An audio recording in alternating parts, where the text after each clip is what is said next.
About cheeseburger Jews. And the question that I asked was based upon the understanding that the Kabbalah explains that there are three lines: Yamin, Shmoel, V'emtza, right, left, and center. And at the center, this is found all the way back to the Sefer Yetzirah. This is not a new concept. That you have a right side and a left side, and then you have the center that balances between the two. You have a right hand, a left hand, and you have the trunk of your body. You've got your right side of your brain, left side of your brain, and the center on top that balances it.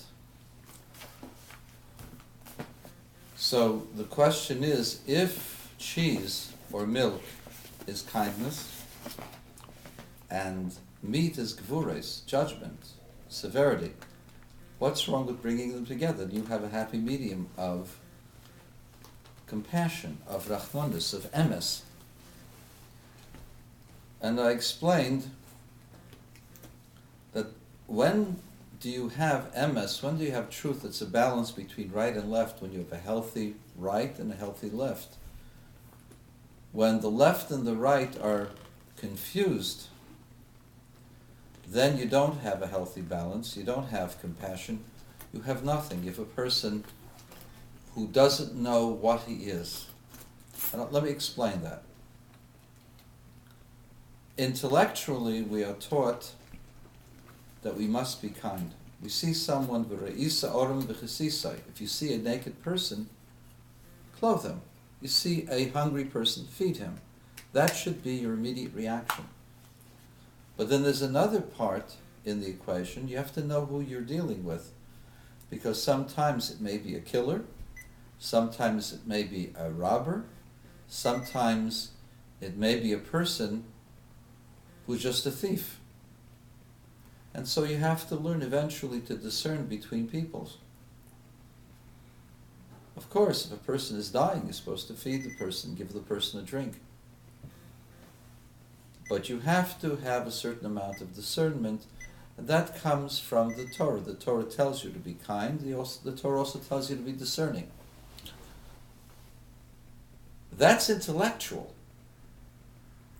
Emotionally, a person has to have a certain bend. There are people who emotionally are better suited to being kind and compassionate. And then there are people who emotionally are better suited to be organized and limiting and disciplining. Each person has to know where they're at. Temper it a little bit. But you have to know who you are. In the realm of ideas, sometimes you go to kindness and sometimes you go to judgment. The reason why you go to kindness and judgment is a bend in the mind. Some minds are more lenient, other minds are stricter. That's the way they consistently think. And this is the difference between the famous sages, Hillel and Shammai. Hillel was always trying to find a leniency, and Shammai was strict. Not because he wanted leniency, his mind saw the strictures. Not because he wanted to be strict, that was the way his mind was set up. And so in Halacha, or in Torah, there's the bend of the mind to the right, to the kindness, the bend of the mind to the left, toward the judgment and stricture. And then there's a person who's able to create a balance between the two intellectually. That's when you have a healthy kindness and a healthy judgment. But what if you have a child who doesn't know how he's supposed to react to people? He's supposed to be afraid of a stranger, or he's supposed to be kind to a stranger?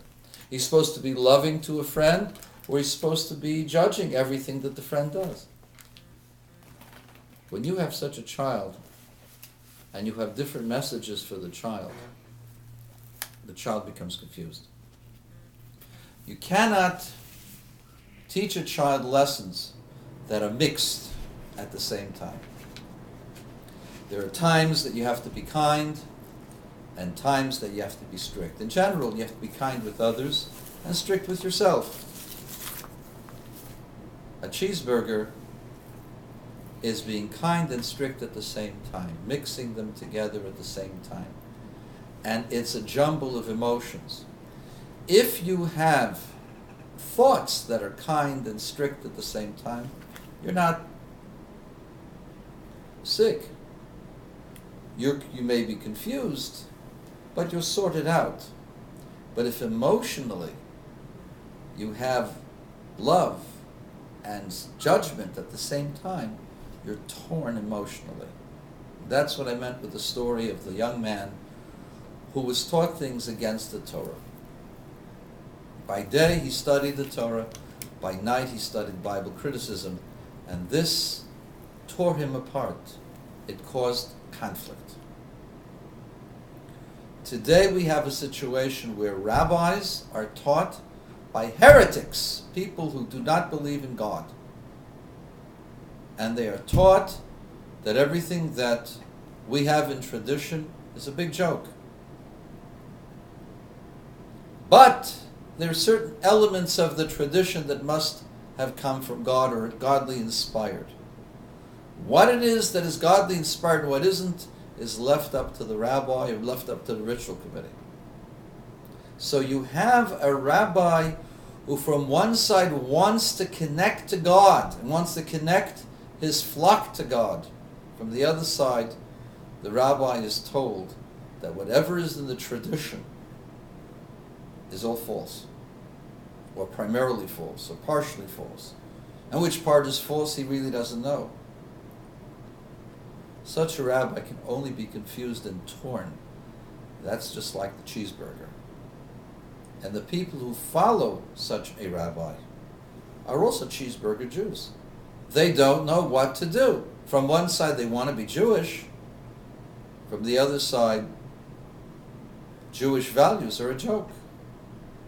It's a joke to be for modesty in one's dealings between boys and girls. It's a joke to keep the Shabbos. It's a joke, the need to keep kosher. If the rabbi will go to a treif restaurant, what message does that give to the rest of his community? And rabbis, so-called rabbis, have been seen for years in treif restaurants.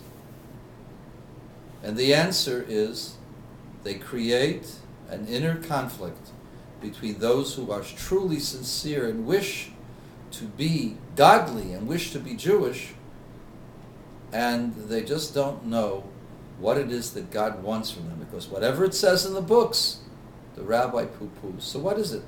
Paying your taxes on time? Being a good Democrat? Is it supporting the state of Israel, but only when there's a liberal prime minister in place?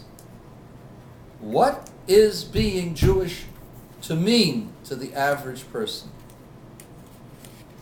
To a Jew who believes in Sinai, it means 613 commandments. It means that when I get up in the morning, I must say prayers and blessings and thank God for everything I have. It means giving at least 1/10 of my earnings to charity. It means that when I see another person and I can help that person, I must do so. It means that in my spare time, I must study Torah. It means that in the schedules that I have, I must make room for you.